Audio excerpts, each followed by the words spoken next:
Nëse Zoti Muçi, që të keni dhe mundësim për replik, dëshiron që të jetë i sinqert, atëherë unë ftoj që 3.3% që familja e tij ka në Arameras, në zonë të mbrojtur, në këtë pikën e rrethuar të kuqe, t'ia fali familjeve në nevojë.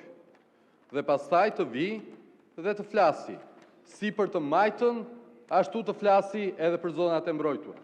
Ose e janë i shkojmë bashkë në protest aty, pavarësisht se unë jam pro ndërtimit, si aty, si në zonën e 5 të mbrojtur në Zvërnec. Nëse Zoti Muçi është i sinqert dhe na flet për arsimin, këtu në shkollën Koto Hoxhi në Gjirokastër, në obor të shkollës, të kërkoj që godina e familjarëve të tij, që do të jeni trashëgimtar, të shembet dhe të rikthehet shkollës Koto Hoxhi. Nëse ju do të jeni sinqert dhe do na flisni, atëherë kujdes dhe çfarë shkruani. Sepse Zoti Muçi ka shkruar në një tekst të vetin që falëmbështetjes financiare të prindërve të tij, pa të cilën edhe unë do të detyrohesha që ta siguroja jetesën si inxhinier ndërtimi, siç bëjnë qindra kolege e studentë mi. Si një person që kam siguruar jetesën me djersën e ballit, si kamariere, si banakier që 14 vjeç, ta siguroj që nuk është turp ta sigurosh jetën si inxhinier ndërtimi.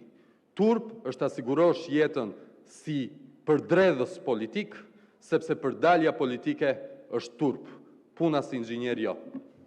Tani, shoku Bido këtu ishte përgatitur me hardat e kundër zbulimit dhe foli gjatë për lloj soj gjërash, ndër të to përmendje edhe shkollën Koto Hoxhi.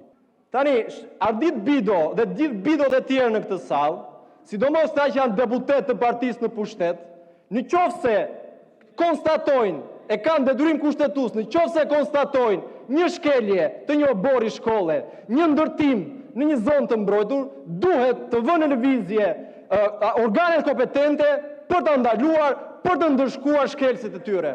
Por këta nuk e bëjnë këtë. Sepse kjo që sapo dëgjuat nga shoku Bido është salca e radhës, është salca që u hidhet sufllaqeve të patronazhistëve që pasi e bluajnë e nxjerrin me komente në rrjetet e mia sociale. Bido, çoj selam këtij pashajt të vogël, tao paralelpipedit, se unë nga këto salca që gatuani ju natën vonë, nuk duhet ja di fare. E sa më shumë gatuani ju, aq më shumë të rinjet të reja neveriten me ju e me gjithë Bidot në këtë sallë, e aq më shumë dalin aty në shesh për të protestuar. Ju jeni mësuar, se jeni shumë, jeni mësuar, jeni kalitur që njëri tjetrit t'i hidhni balt në gjithë këto vite. Dhe tani këtë balt po ma drejtoni mua nga dy akrat, se ngrit edhe kryegjyshi aty dhe përmendi Aramerasin. Dhe mendoni se unë jam vetëm. Unë vërtet jam një në këtë sallë, po unë nuk jam vetëm, sepse unë jam një nga 100 protestuesit aty në shesh, dhe kjo balt që më hidhni ju, jo që nuk më bën pis, po më tregon që puna që kam bërë deri tani është puna që duhet vazhdoj të bëj.